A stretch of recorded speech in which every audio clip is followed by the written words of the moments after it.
At least, Mr. Chair, I would know the Vice President is watching us because she just had a press conference and she said that she's denying giving former Deped Undersecretary Gloria Mercado 50,000 for 9 months. And I think I don't want to do this, but since siya na yung nagsabi, i-turn over ko na yung envelope. The envelopes where the money was.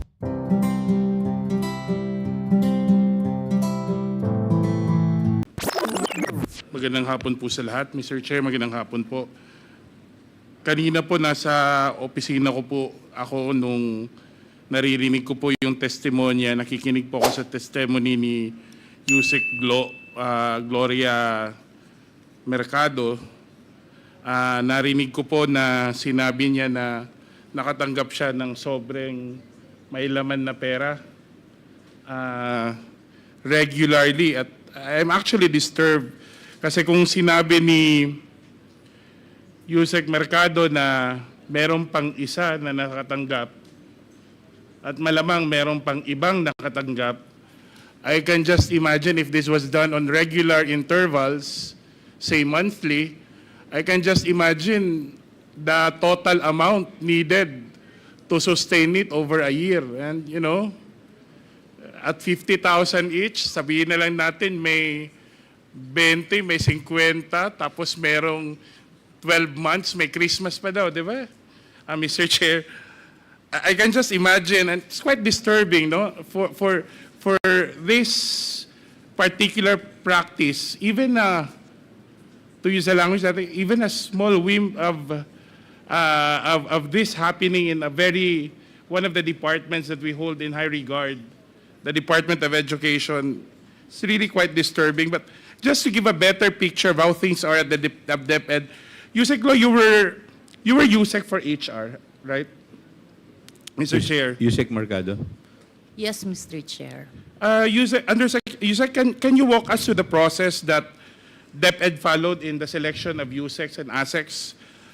Kasi I remember at that time there was a heightened attention at hiring at the best and the brightest for Deped. Would you share with us if there was an emphasis on appointing the most qualified and capable individuals? Mr. Chair. Thank you, Mr. Chair. Actually, that's why we all started out inspired, and for once we said that meritocracy is alive in the bureaucracy, because we went through a process of applications, being vetted, being in fact background check, and then the final search was a committee that asks specific questions. So if you're applying for a certain position, they will ask you questions around that. So it was, I think there were almost 1,000 or hundreds, I'm not sure, but we were informed that there were so many applicants. It was CES board that made the application, the search, the announcement, and it says if your career and you're smartest and the brightest, you can apply. So we did apply online, and then we received notice for interview, and then after a while we got a notice that you are hired as Undersecretary for Bureau of Human Resource and Organizational Development. So that's how the process went. Mr. Chair, is this same process for the other portfolios? Yes. Given your experience in government, Mr. Chair, would you say this was something unusual for a government agency to go through this process compared to the other agencies that you worked before? Yes, that's why I said we were inspired when we started out. In fact, I recall I even posted in my day saying that meritocracy is alive when we were chosen. So when this string of resignations happened, Mr. Chair, as HR, have you ever, tried to understand why these resignations were happening? these resignations ever addressed or seen as a cause for concern within the department? It was beyond us, I have to admit, as the HROD and the parang nanay-nanayan of the Execom, every time someone is sent out, part of me dies off kasi they're also very close to me and they're young. These people are young. I know it will affect their careers. So even if this group tried to band together, they've been inviting me to join them. I could not because I wasn't able to do anything for them as the HROD. Mr. Chair, would it be fair to say that even if you're using the word resignations, these resignations were in fact de facto dismissals? Yeah. Because And- they didn't want to, but they have to because pride na rin siguro that they... And Mr. Chair, the decision to dismiss them was entirely the Vice President's decision as Secretary of Education. It was, well, the three, it was Yusek Sulaika of OBP, then one was si Yusek Powa, yung inutusan, and then yung isa si Asek Shine. So you mentioned Yusek Sulaika Lopez, the Chief of Staff of the Vice President. And at the time when she talked to this outgoing, dismissed undersecretaries and assistant secretaries, she was not part of the Department of Education, correct? No. So her role was really as Chief of Staff to the Vice President. Yes. Was this something usual for officials of the Office of the Vice President to intervene or to meddle in affairs of the Department of Education? When she was Secretary of Education, Mr. Chair? I guess that's that's the difficult part of the situation kasi you're OBP and at the same time you're Secretary of Education. But it was unusual on my part to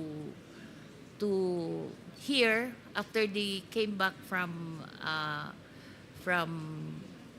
the OBP that they were asked to resign. In fact, the first one, yung sila Yusek Chris, we were doing a national screening committee. Ma'am, Yusek, pakilakas po. Medyo hindi We ko were in narinig. the screening committee and we had to stop because it's like all of us cried, and fortunately there was one of the members of the screening committee was from CES board, and she advised us that Chris should not be resigned because she's CESO 1.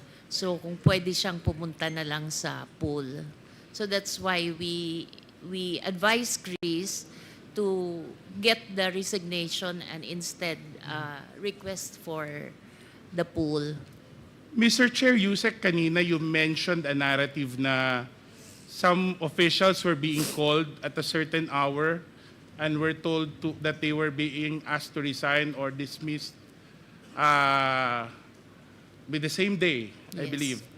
So, paano yun? May dala na silang resignation nung pinatawag sila? Or how was the process done?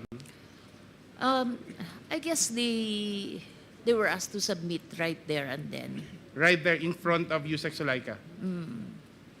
I'm not sure if kay Sulaika or sa amin sa Deped. But definitely wala silang dalang resignation letter when they were Wala, called. because they didn't know that they will have to go. That they will have to be resigned.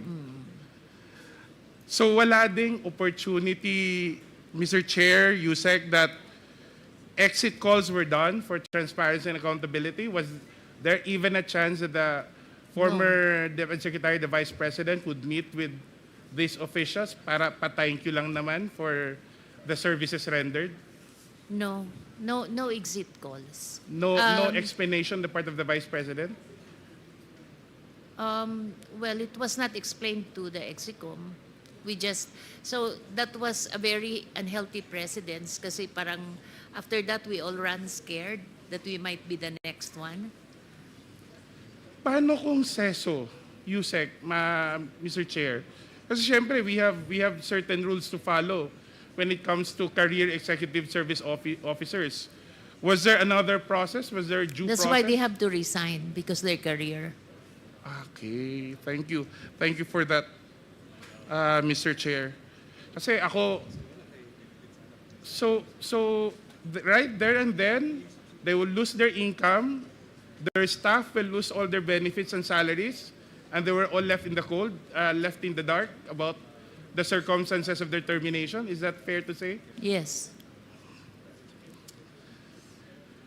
Would you agree, Mr. Chair, Yusek, that these decisions appear to be arbitrary or whimsical or even capricious to say?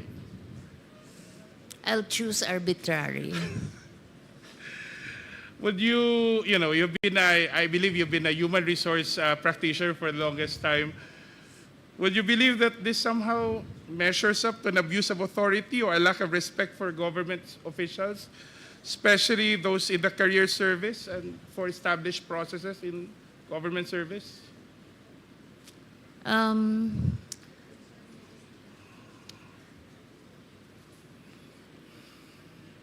Maybe it's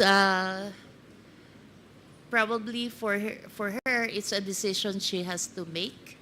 And as to what are the reasons, it's hard to speculate. But it's very inhuman for I will the... supply the word, Mr. Chair. It's quite unprofessional. You agree? Yes. Or Now, I'd rather use the word Unprofessional. inhuman. Inhuman. Because you lost your income, di ba? Yung may pamilya ka Hindi lang eh. naman inisip ko may sasaing mamayang gabi, no? Pagka-uwi. Mr. Chair, would you know, Yusek Mercado, who replaced the outgoing officials?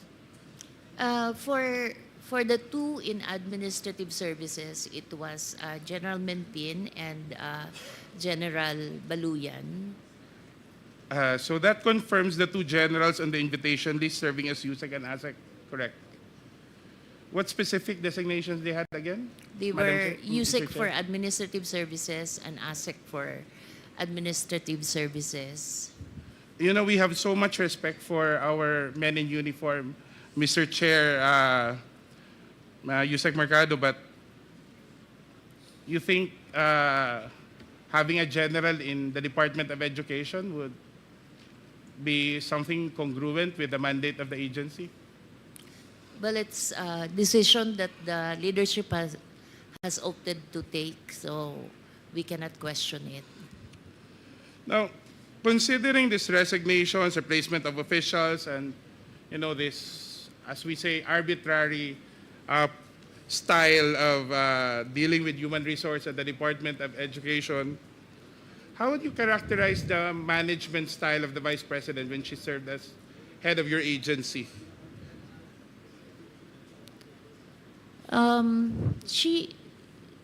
She has her targets, and I think that's where the disconnect is, because my sense, no, she has her targets, but she's in a different platform because ang orientation niya is local government. Well, as like policy process takes a longer one, no? Siya has to do it fast. I think she's been going down in the field, so mas nakikita niya yung problema. So she wanted it really, things to go very fast. But the policy process can take a little while. And since these are also human that you have to consider, so you have to explain to her that that's how things work in the policy loop. Would it be fair to say that she could have been more humane in her dealings with the officials and employees of Deped? I think humane is, yeah, but probably it's a context of she thinks that since we're the executive committee, we should, level up to what she expected everyone to do. The executive committee, Mr. Chair, is composed of the The USECs and ASECs. undersecretaries and the assistant secretaries. How often did the executive committee meet with the Secretary of Education in person? Um, I think we had a face-to-face mga few times, but most of our executive committee meetings are online, and usually she joins, but most of the time it's Yusek Poa who. It's Yusek Fowa who would Yes. preside. So next level of the USEC ASEC would be the regional directors. How often did the Deped Secretary then had meetings with regional directors? I'm not. It's a man. Because there's an execom and there's a mancom. I'm not very sure. Maybe maybe Yusek Rebsi would know because he is the secretariat of the management committee. Yusek Rebsi Escobedo is also here. So, Mr. Chair, USEC law should be once or twice, or how many? Just estimation. Maybe quarterly. Quarterly. So she was Deped Quarterly Secretary for with Yusek Poa. with USEC FOA, but with the Secretary of Education herself. I'm not very sure with the. But when we were there, she was attending Mancom naman, which was monthly when I was there. But I'm not sure after I left. So when you were serving at Deped, she was attending or presiding over meetings with the regional director monthly, every month, For a certain time. for a certain time. So, do you believe that that kind of leadership that you had in the Department of Education affected the overall stability and the quality of leadership down the line? Yes. Do you think that the particular, you mentioned kanina, parang LGU yung perspective, no? That leadership style would be focused more on, I don't want to use the word, but that's the only way to describe it, partisan political interest rather than the welfare of the institution, the personnel, and ultimately the student that Deped ought to serve. Do you think that's a safe, I think fair assumption, Mr. Chair? when I say LGU, I think it's more of a fast result than because she really goes down to the ground, to the school level. But So that fast result appears to be would require or sometimes result in a disregard for the career professionals in the department, don't you think, Mr. Chair? yeah, sometimes. Last question, ma'am.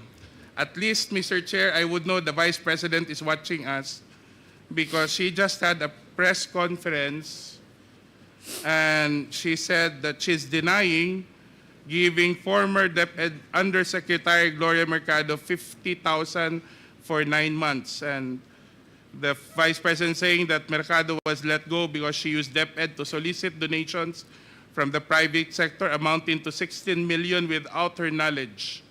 And she adds that she will provide the media with paper trail to back up her claim, describing Mercado as a disgruntled former DepEd official.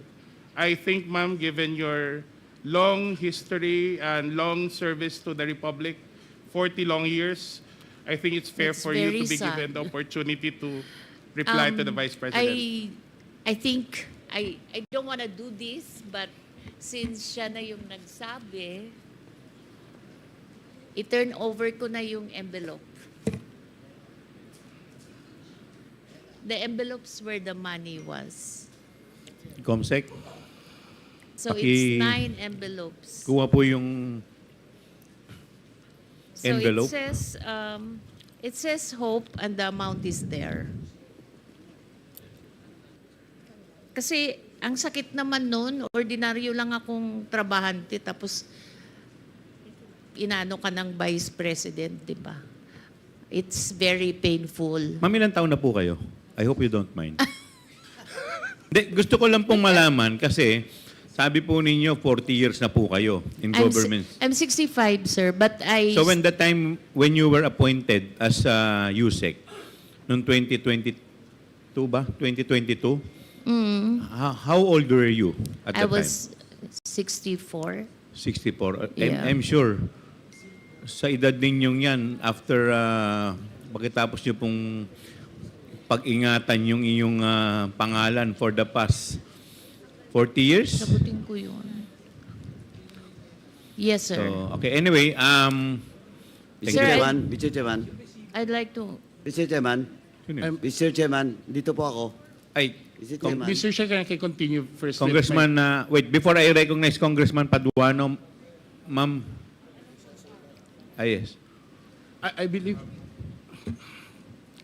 With the indulgence of Congressman Asidre, please continue, Congressman. Mr. Chair, can we allow Yusek Mercado to continue with the response? Because I was trying to ask her about the 16 million that the Vice President mentioned. Please respond with respect to the 16 million. 1660. 16. 16 million. I would like to respond to that because it's a press con. When I was called for by Yusek Sulaika, he said, Yusek Mercado, you have to go because one, you have a teacher in your staff. But I explained to them that the teacher was a contract of services when I joined Deped. And the teacher has a pending application in Cebu because he's from the Visayas. And while he was working with us, he qualified for the RQA. But then when he received his appointment as a teacher, it was already past the opening of the class. It was almost opening, and the teaching load was already apportioned. So I called the RD. I said, can I still keep him? Because he was working on the special hardship allowance, which was a program that BP Sara also wanted to improve because there's a new hardship allowance, and we were just able to reduce the hardship threshold from 0.37 to 0.33. And she wanted the basis for the giving of the hardship allowance, special hardship allowance, revisited. So that's why that guy was the one working on it. So I explained, and I don't feel at all na guilty ako dun sa sinabi niya. The second one is, Sulaika mentioned that I solicited from 2 agencies. So I explained to her that it was a program which our strand developed. There were 2 consultants from UNICEF who developed the app, and then we asked our external partnership office to look for external partners who will be presenting the program, because we developed the concept. It was Deped Guru. It's her being able to contact the 980,000 teachers. Parang kahit nasan siya, pwede niyang makausap yung mga teachers. The second one was for us to do an electronic mode of the RQA. Parang there's no human intervention anymore. Everyone uploads the credential. Even the computation of the teacher qualification is already on an what do you call this? Wala na siyang human intervention. So that was the program. It wasn't us who choose who would be the partners who will be invited. It was the external partnership. So we made a presentation to almost all the corporations. And then some of the corporations appreciated that it's a very important program. So some of them committed to buy, kasi what we did is we divided the total fund of 16 million into chewable chunks. So if you're interested with this package, ito lang. If you're interested with it, because not everyone naman wanted to pay the 16 million. But there were 2 corporations who were willing to fund, because we wanted to put one in Mindanao, one in Visayas, and one in Luzon. So there were 2 who committed to fund the full package. And those were the two corporations that Yusek Sulaika said, I solicited. So I explained properly. I did not solicit. There's no money involved there. These are equipments. Walang cash po doon. Equipment siya na ito-turn over sa Deped. So I feel very sad that up until now, the BP has not been appraised, as I explained it to her people, that we did not solicit. In fact, the two corporations are willing to give an affidavit that I have no solicitation from them of 16 million. So to reiterate, Mr. Chair, Yusek, first, this was a sanctioned DepEd project. It's a Deped project. Second, yes. you did not do the solicitation yourself. It was managed by the External Partnerships Office. Third, no cash donation was ever So made. Equipment was given to the department.